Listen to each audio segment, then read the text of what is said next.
anytime we listen to a story or read something, we don't really get the full meaning, the purpose of the story until we get to the end. It's the end that makes the whole plot of the thing make sense. Without that, we see the pieces and we might be able to predict sometimes how they come together.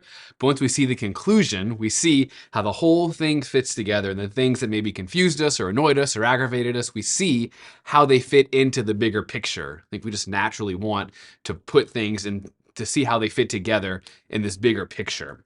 It's true for a lot of things, most stories, and it's true for a lot of truths of our faith and a lot of the stories that we see in the Bible. For example, Jesus, the whole point of his life, although he did a lot of incredible things throughout the entirety of his life, we don't see the full point of everything that he did until the very end, until his death and resurrection, to see that the purpose of his whole coming as man was to rise from the dead, to conquer death and to save us from sin. We see that even like in the whole story of the Bible as a whole, we see the whole point of it, really, the end of it makes sense. The book of Revelation is not about all the things that are going to happen when the world is coming to an end. The point of the book is really at the end. Not how God is going to create a new world, but that God will create a new world with no more sin, no more death, no more suffering. We will be together with him for eternity in heaven. The point of Lent that we begin this week is not so much the suffering, the temptation, all these things that we usually associate with Lent, but rather the point of it is at the end, Easter, that all of this has a greater purpose to unite us to the Lord, to conquer sin and death in our own lives and experience the joy of resurrection. That's why we're doing these things in the first place. Each year, as we begin the season of Lent, every year we hear the story in the gospel of Jesus' temptation in the desert, where he goes to spend 40 days in the desert of fasting and of undergoing temptation, to symbolize that that's what we're doing. This week we start 40 days of entering into our own deserts, entering into prayer, penance, and sacrifice to be with the Lord so that we can experience new life with him, to prepare ourselves to receive that gift. Each year, though, in the first reading, usually the first reading in the gospel has some kind of connection. But the season of Lent, the first readings take a little bit of a different spin. Rather, it walks us through the whole story of salvation from beginning to end to show us the real purpose of the meaning of Lent. This year, our first reading is the end of the story of Noah and the flood, where, like all these other stories, the purpose of Noah is not the flood or the 2x2 animals or the ark or all these things that we usually first think of when we think of Noah and his story in the Bible. The purpose of that entire passage is what we hear today in our first reading. That after all of that takes place, God says some incredible words to Noah. I establish today a covenant with you.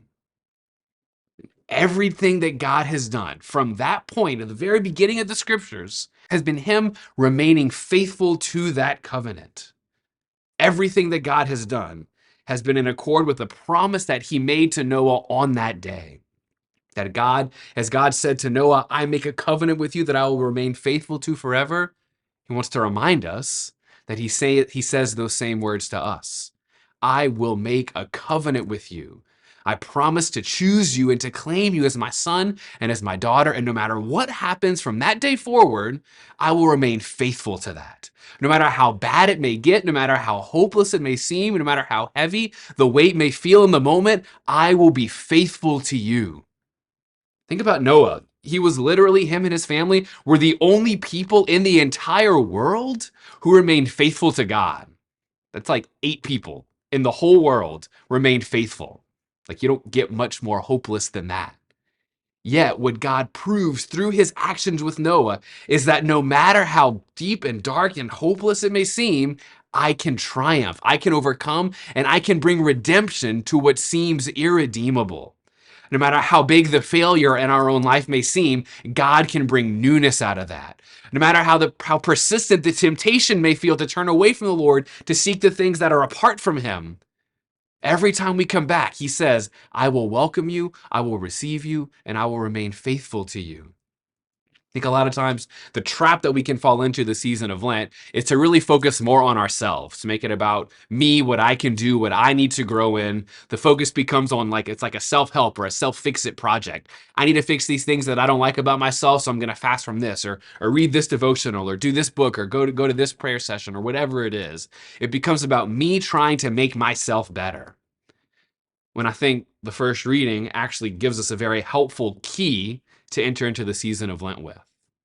It's less about my own growth and more about his perfect faithfulness. I think we succeed, so to speak, in the season of Lent, not when we kill our penances and give up all kind of things and make it to the end without failing.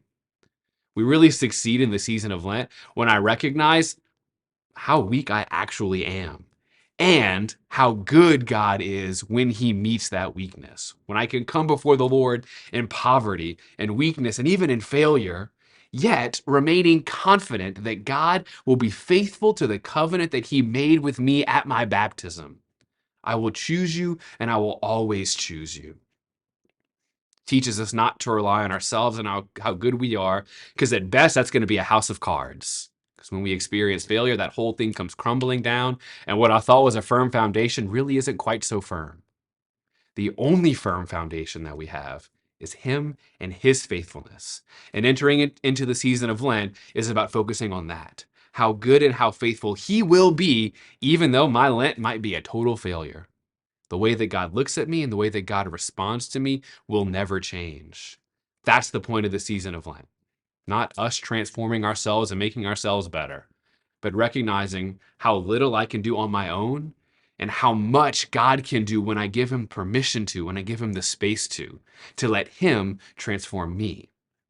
As we enter into the season of Lent, whatever you're giving up, whatever your Lenten plan looks like, maybe you don't even have a Lenten plan yet and it kind of caught you by surprise and man, I'm already here and I don't know what to do. That's perfect because I'm not relying on myself, but all I can do is rely on him and let him prove to me again how faithful he will always be to me.